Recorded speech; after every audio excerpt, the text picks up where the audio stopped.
चला तर मंडळी, आज आपण गव्हाच्या पिठामध्ये अंड घालून खूपच चवीचा असा पोटभरीचा पदार्थ बनवतोय।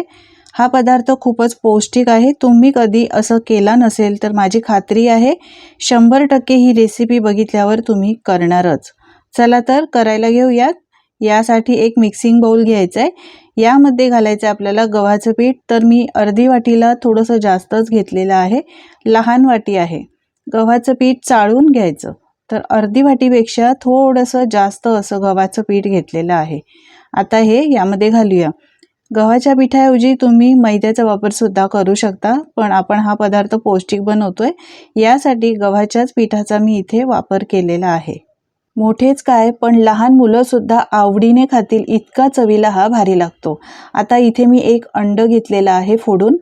मी हा पदार्थ कमी प्रमाणात बनवते, म्हणजे 2 जणांना पुरेल इतका, यासाठी मी एकच अंड घेतलाय।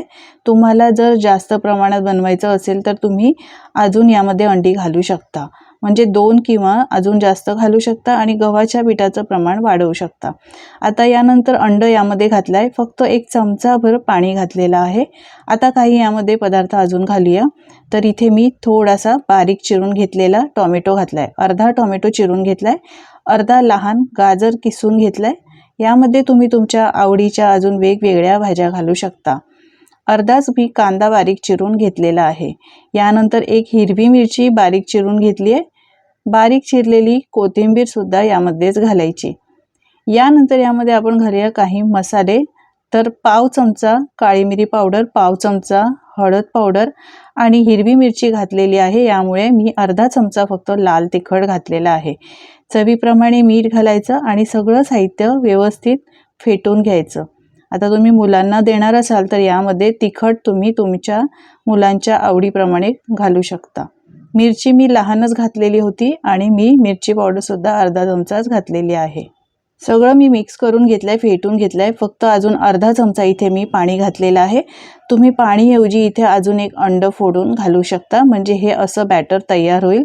थोडंसं घट्टसर असं हे बॅटर बनवायचं, एकदम घट्ट पण नाही, पण लिक्विडवालं थोडंसं बॅटर बनवायचं आहे। तुम्ही यामध्ये 2 अंडी फोडून घालू शकता, मी इथे एकच घातली आहे। या पद्धतीचं आपल्याला बॅटर पाहिजे। आता इथे मी पॅन गरम करायला ठेवलाय। तुम्ही हा पदार्थ तव्यावर सुद्धा करू शकता। आपण मस्त अंड्याचा पौष्टिक पराठा बनवतोय, यासाठी मी इथे थोडंसं बटर घातलेलं आहे। तेल घालायचं आधी आणि त्यानंतर बटर घालायचं आहे। असं पसरवून घ्यायचं। यानंतर आपण जे बॅटर बनवलं होतं अंड्याचं ते यावर घालायचं आहे। आता हे तुम्ही तव्यामध्ये पण करू शकता, अजिबात चिटकत नाही आणि मस्त तव्यामध्ये सुद्धा बनतो। तर इथे मी पॅनमध्ये करत आहे।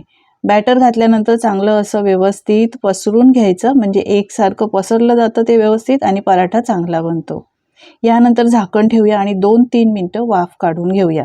गॅसची फ्लेम एकदम स्लो ठेवायची आहे, फास्ट करायची नाही अजिबात। छान वरून ड्राय झालेलं आहे बघा, कोरडं झालंय। आता याला आपण पलटून घेऊया। छान असा रंग आलाय, मस्त असा फ्लफी हा अंड्याचा पराठा तयार होतो। परत झाकण ठेवायचं, 1-2 मिनिटं फक्त वाफ काढून घ्यायची। मस्त 2 मिनिटांमध्ये हा अंड्याचा पराठा छान अगदी शिजतो। हे बघा मस्त फ्लफी झालेला आहे, मस्त असा मऊसूद बनलेला आहे।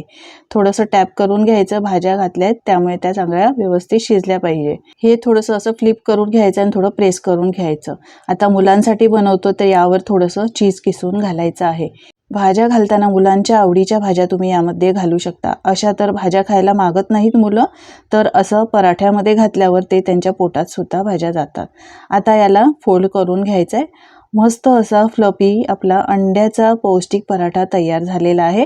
आपण मैद्याचा वापर न करता गव्हाच्या पिठामध्ये बनवलेला आहे, त्यामुळे हा पौष्टिक सुद्धा आहे। शिवाय अगदी झटपट बनतो, जास्त वेळ लागत नाही, कोणीही बनवू शकतात। अजून एक पराठा मी तुम्हाला बनवून दाखवते। पॅन आहे तो स्वच्छ करून घ्यायचा, त्यानंतर तेल बटर घालायचं, पसरवून घ्यायचं या पद्धतीने आणि अंड्याचं बॅटर यावर घालायचं आहे। तुम्ही जर बॅचलर असाल, तुम्हाला बनवायला काही वेळ नाही, खूप जोरात भूक लागली आणि काहीतरी झटपट बनवायचं आहे, तर फक्त 10 मिनिटात असा हा अंड्याचा पौष्टिक पराठा तुम्ही बनवू शकता। तुम्ही सिनियर सिटीजन असाल आणि तुम्हाला काही वेगळं बनवायचं असेल आणि झटपट तेही, तरीसुद्धा तुम्ही हे पटकन बनवू शकता। बॅटर मी छान पसरवून घेतला आहे. झाकण ठेवूया 2-3 मिनटं, याला चांगली वाफ काढून घेऊया. लक्षात ठेवा गॅसची फ्लेम एकदम स्लो ठेवायची आहे आणि स्लो फ्लेमवर आपल्याला हा अंड्याचा पराठा बनवून घ्यायचा आहे. आता याला फ्लिप करून घेऊया, पलटून दुसऱ्या बाजूने सुद्धा झाकण ठेवून वाफ काढून घेऊया. 2-3 मिनटं चांगला शिजवून घेऊया. दुसऱ्या बाजूने छान शिजला आहे. आता यावर चीज घालायचं आहे. चीज तुम्हाला नको असेल नाही घातलं तरीसुद्धा चालेल, पण मुलांसाठी जर बनवताय तर चीजचा वापर करा. मुलांना चीज फार आवडतं, मोठ्यांनासुद्धा आवडतं, नाही असं नाही, तुम्ही चीजचा वापर नक्कीच करू शकता. चीज किसून घालायचं आहे म्हणजे हे चवीलासुद्धा अजून छान लागतं. फोल्ड करून घेऊया. मस्त हा सुद्धा आपला अंड्याचा पराठा तयार झालेला आहे. आता हा पराठा काढून घ्यायचा आहे. मुलांना तुम्ही हा टिफिनमध्ये बनवून देऊ शकता.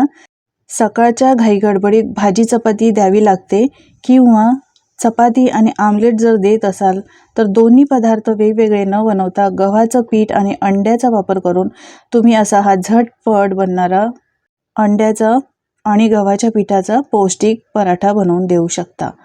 मधून असा हा कापून घ्यायचा आहे. मी हा पराठा सर्व केलेला आहे हिरव्या चटणीसोबत. हिरव्या चटणीचे बरेच मी रेसिपी अपलोड केलेली आहे. नाश्त्याचे पदार्थसुद्धा बरेच अपलोड केलेले आहेत मंडळी, ते सुद्धा तुम्ही नक्की पहा. हा पराठा आतमध्ये सुद्धा छान असा शिजलेला आहे, छान असा मऊसूत झालेला आहे. मुलांना तुम्ही टिफिनमध्ये द्याल तर असाच हा मऊसूत पराठा राहतो. आता मुलांना टिफिनमध्ये द्यायचा आहे तर अजून याला लहान आकारामध्ये तुम्ही कापून देऊ शकता. ऑमलेट करा, चपाती करा, असं 2 वेगवेगळं काहीही न करता फक्त गव्हाचं पीठ, अंडं आणि भरपूर भाज्या घालून तुम्ही असा हा पौष्टिक एकाच बॅटरमध्ये अंड्याचा पराठा बनवून देऊ शकता. आहे की नाही साधी सोपी पद्धत. याआधीसुद्धा मी अंड्याचा पराठा बनवलेला आहे, पण तो वेगळ्या पद्धतीने बनवलेला आहे. तर त्या पराठ्याची रेसिपीसुद्धा तुम्ही नक्की पहा. लिंक मी डिस्क्रिप्शनमध्ये दिलेली आहे. आजची रेसिपी ही तुम्हीसुद्धा करून बघा. तुम्ही ही रेसिपी कुठून पाहता हे कमेंटमध्ये सांगायला मला अजिबात विसरू नका, म्हणजे मी तुमचे आभार मानू शकेन. जराही आजची अंड्या पराठ्याची रेसिपी आवडली तर लाईक करा, शेअर करा.